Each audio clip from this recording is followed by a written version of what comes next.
Bonsoir et bienvenue sur Moselle TV. Nous sommes le mardi 31 mai, très heureux de vous retrouver pour une demi-heure d'actualité mosellane. Voici les titres du jour.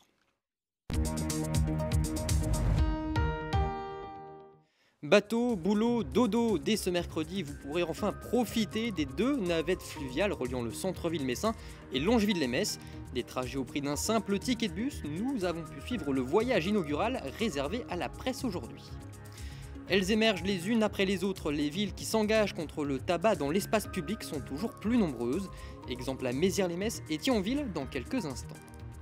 Souvenez-vous, en décembre dernier, la Moselle Sud était reconnue comme réserve de biosphère de l'UNESCO, une reconnaissance internationale concrétisée ce lundi avec le certificat officiel reçu par les collectivités locales.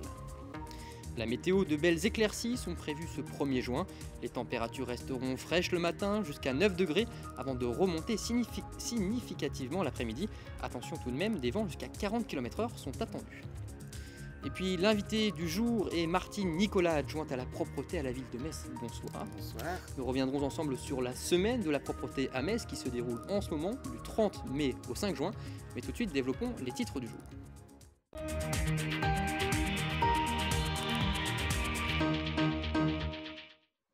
Son élection avait été retardée, mais cette fois-ci c'est officiel. À l'issue du conseil d'administration ce mardi, Hélène Boulanger a été nommée nouvelle présidente de l'Université de Lorraine. Elle a obtenu la majorité absolue, 16 voix sur 29. Elle succède donc à Pierre Mutsenhart, élu 2 fois président depuis 2012 et non éligible à un 3e mandat. Sans transition, aller au travail en bateau, c'est possible dès ce mercredi. Dans les papiers depuis 2020, le projet de navette fluviale voit enfin le jour. 2 embarcations circuleront entre Metz et Longeville-Centre.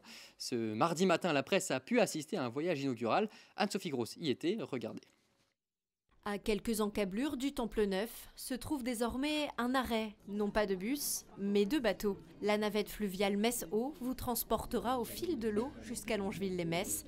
Un mode de transport original et plus que confortable, car en plus de profiter d'un décor bucolique, il est possible d'embarquer avec son vélo et même de prendre un café. C'est un autre mode de transport en fait, ça n'a pas grand-chose à voir avec le bus.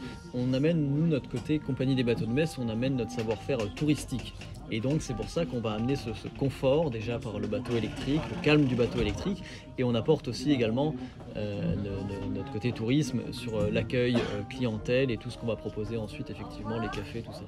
Une initiative qui se veut également écologique puisque les bateaux utilisés sont 100% électriques et surtout un prix abordable. Un trajet à bord de cette navette fluviale coûtera le même prix qu'un ticket de bus du réseau Le Met.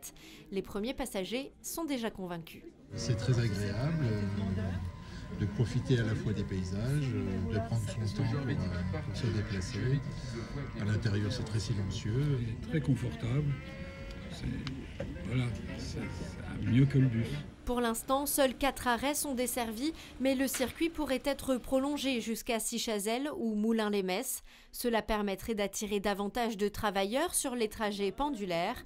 Autre point de réflexion, la vitesse, car cette expérimentation se fait à l'aide de bateaux qui ont été pensés pour le tourisme et non pour le transport en commun. Une version définitive forcément nécessiterait une vitesse plus importante, une autonomie plus forte pour aller plus loin. Et puis il y a tous les aménagements au bord des embarcadères, les garages à vélo, les possibilités de stationnement à proximité. Voilà, c'est autant de sujets que nous allons approfondir pendant cette expérimentation qui durera jusqu'au mois d'octobre. 2 bateaux ont été affrétés pour cette expérimentation, le Graouli d'une capacité de 75 places et le Jet des Vacances qui peut accueillir 28 personnes. Les navettes circuleront tous les jours de 7h10 à 18h30. Dans le Grand Est, plus de 30% des 18-75 ans fument quotidiennement. Nous sommes la 4e région la plus touchée par le tabagisme au niveau national. Pour lutter contre la cigarette, de plus en plus de villes mosellanes tentent de sensibiliser la population locale sur ses impacts, que ce soit en termes de santé, mais aussi d'environnement.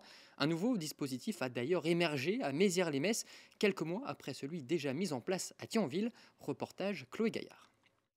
Depuis quelques jours, une quarantaine de panneaux a éclos aux abords des écoles et gymnases de Mézières-les-Metz. Ces zones fréquentées par les enfants sont désormais des espaces sans tabac. Une nouvelle bien accueillie par les parents. on a une école juste à côté, l'école élémentaire, et sachant qu'on a des préados qui vont bientôt aller au collège, je trouve que c'est une bonne chose, histoire de les sensibiliser aussi et sensibiliser aussi les parents pour tout ce qui est cigarette, parce qu'après ça va très très vite. Ces zones non-fumeurs visent de multiples objectifs: sensibiliser contre le tabagisme passif, lutter contre la pollution urbaine causée par les mégots, ou encore prévenir les jeunes contre cette addiction. Une occasion de les inclure dans le projet. Cette action-là, elle est aussi menée aussi avec le CMJ, les jeunes conseillers municipaux juniors, qui ont participé aussi à cette action, puisqu'ils font aussi les mésipropres régulièrement. Ils ont fait le 11e il n'y a pas longtemps.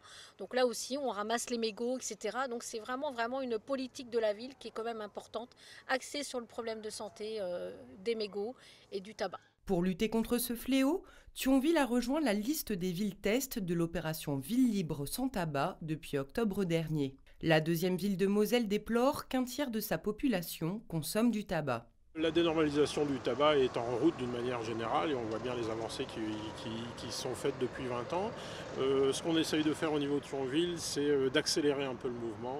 Ici, les parcs sont également concernés par le dispositif, mais ces espaces de flânerie semblent moins propices que les écoles.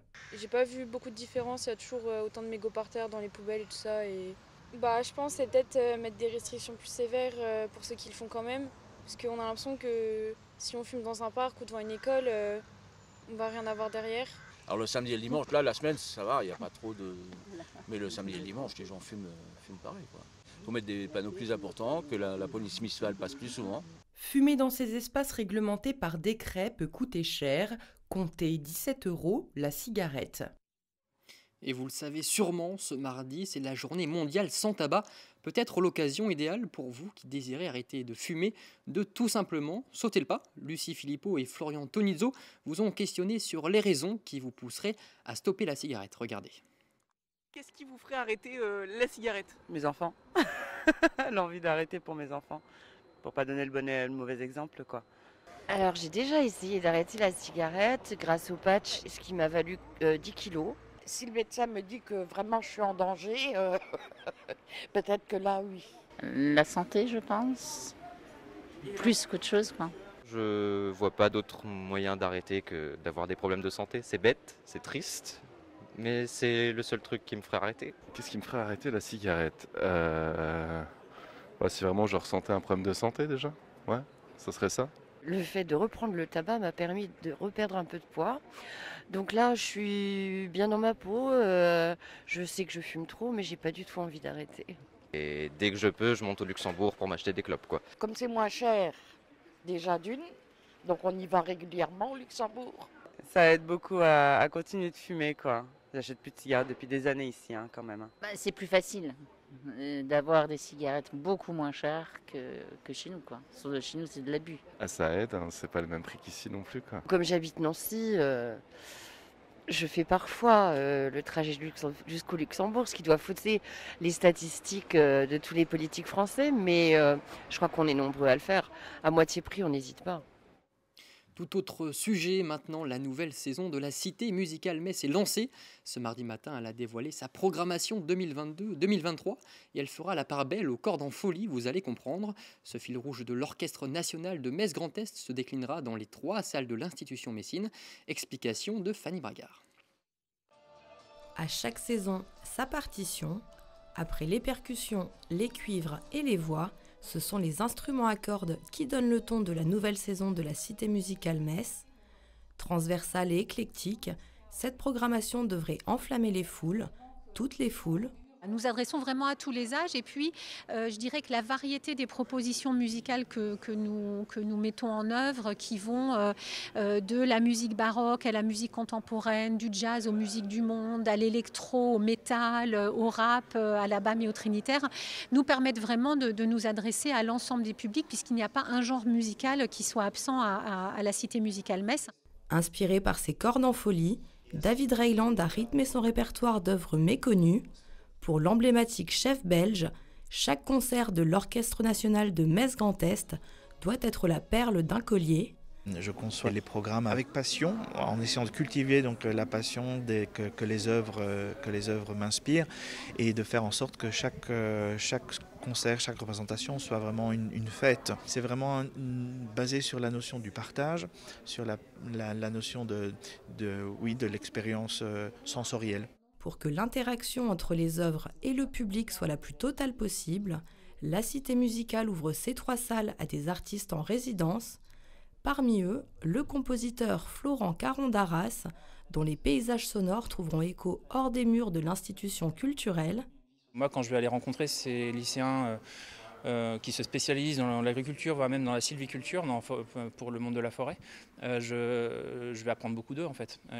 En fait, moi j'amène ma sensibilité au son, mais ça va être avant tout une rencontre entre intérêts partagés, mais connaissances compatibles. Après 2 années perturbées par le Covid, la Cité musicale espère retrouver son public. Avec 300 dates aux ambiances et esthétiques musicales variées, il ne devrait pas être déçu. Et c'est l'heure désormais de notre rubrique éco. C'est l'heure de la rubrique éco avec le journal économique Eurométropole de Metz et Moselle sans limite.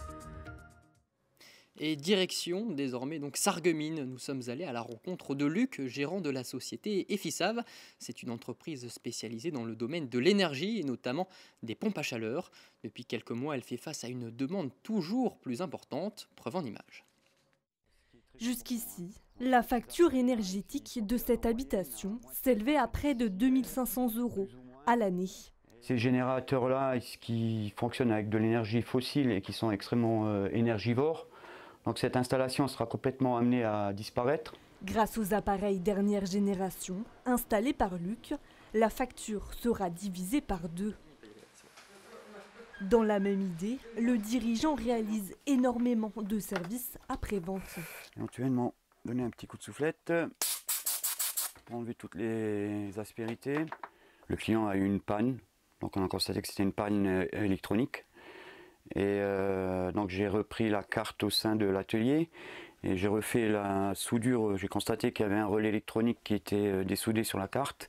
Donc on l'a remise en état, nettoyé, ressoudé le point chaud. Une carte neuve aurait coûté à la cliente près de 1 500 €, 4 fois plus qu'une simple réparation. Aujourd'hui, l'attrait, c'est vraiment de poser des appareils comme les pompes à chaleur, les ballons thermodynamiques, les clims. Et tous ces produits-là nous permettent de consommer un minimum d'énergie et une performance très haute à ce jour et qui répond vraiment aux attentes de tous les clients. Avec plus de 250 000 € de chiffre d'affaires, la société est une référence dans ce secteur. Elle fait partie d'ailleurs du réseau Plus que Pro. Prochaine étape, un déménagement dans des locaux plus appropriés à l'horizon 2023. En étroite collaboration, le domaine Center Park des Trois-Forêts et le parc animalier de Sainte-Croix vont encore plus loin. En effet, le directeur du domaine, Éric Bagriot, a remis un chèque de 750 € au fonds de dotation Sainte-Croix Biodiversité. Chaque année, les 2 entités réalisent des actions communes en faveur de la protection de l'environnement. Et dans le cadre d'une nouvelle politique du groupe touristique, ce sont cette fois-ci les 400 collaborateurs, je vais y arriver, du domaine qui ont pu choisir à qui allait profiter ce don parmi plusieurs organismes œuvrant pour la protection de la biodiversité. Pour rappel, depuis 2016, le fonds de la dotation a déjà réinjecté 700 000 € dans des projets de conservation. Écoutez. On a 3 types de soutien. On a un fonds d'urgence qui permet d'intervenir lorsqu'il y a une crise écologique majeure, très grave, où l'ensemble des forces vives se mobilisent, parfois jusqu'à 2, 3, 4, 5 millions d'euros pour permettre de sauver une espèce. Puis après, c'est un soutien récurrent à de grandes associations du Grand Est qui agissent au quotidien pour la biodiversité. Ou encore, ça pourra peut-être servir pour un tout nouveau projet qui sera évalué par notre conseil scientifique. On travaille en étroite collaboration sur toutes les questions de la biodiversité. On a des sujets, je pense, communs. Si nos clients adorent la nature, ils aiment se reconnecter à la nature. Et c'est finalement le même concept et la même démarche au parc animalier des Sainte-Croix. Il est donc tout naturel pour nous de travailler avec Sainte-Croix, et notamment au niveau de la biodiversité, et le fonds le fait très bien. Le 15 septembre 2021, la Moselle Sud a été reconnue comme réserve de biosphère de l'UNESCO. Une reconnaissance internationale démontrant l'équilibre entre l'humain et la nature sur ce territoire. Ce lundi, les représentants des collectivités locales ont reçu leur certificat officiel de la main des représentants de l'UNESCO. Reportage Ghislain Schumacher.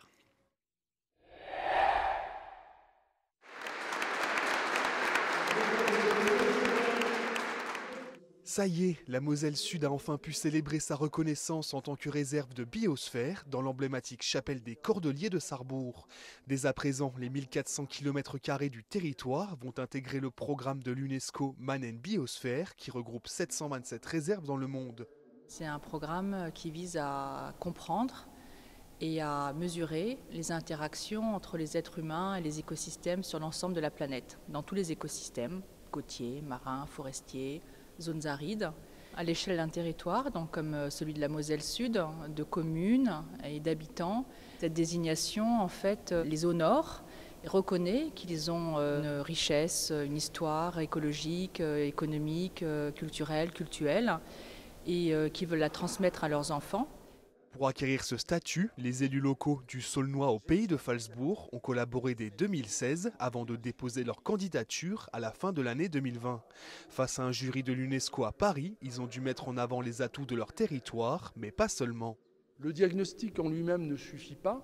Il fallait s'inscrire dans un plan de gestion de ce territoire naturel et agricole et comment à la fois s'engager à poursuivre la préservation des paysages remarquables et comment faire en sorte que le développement économique, que le développement urbain sur ce territoire continuera à être respectueux, comme on dit aujourd'hui, du vivant. Cette nomination engage donc le territoire et ses acteurs à répondre à différents objectifs qui seront évalués tous les 10 ans. 86 actions sont déjà programmées en Moselle Sud, y compris dans l'éducation des nouvelles générations à l'exploitation de leur environnement. Sur par exemple le territoire de Vaspervillers, on réserve une partie d'une propriété qui nous appartient. Il y a 30 hectares, une ancienne scierie, 30 hectares de forêt et de prairies. Eh bien, il y aura des collégiens qui vont s'approprier. On va leur offrir 1 hectare, par exemple, de ce territoire. Et à eux, au long de leur scolarité, de le connaître, bien entendu, pour mieux s'en occuper. À l'occasion de la cérémonie, les représentants des 15 autres réserves de biosphère françaises étaient de la partie. Jusqu'à jeudi, ils partiront notamment à la découverte du patrimoine naturel et culturel des 138 communes de la réserve. Et cette info au sport avant de retrouver notre invité. Il était pressenti pour remplacer Sébastien Muet en tant que directeur du centre de formation. Eh bien, le FC Metz a officialisé ce mardi la nomination à ce poste de Francis de Taddeo. Il avait déjà occupé ce rôle entre 1996 et 2006 et fait donc aujourd'hui son retour à la tête de la formation messine. Allez, tout de suite, l'invité du jour.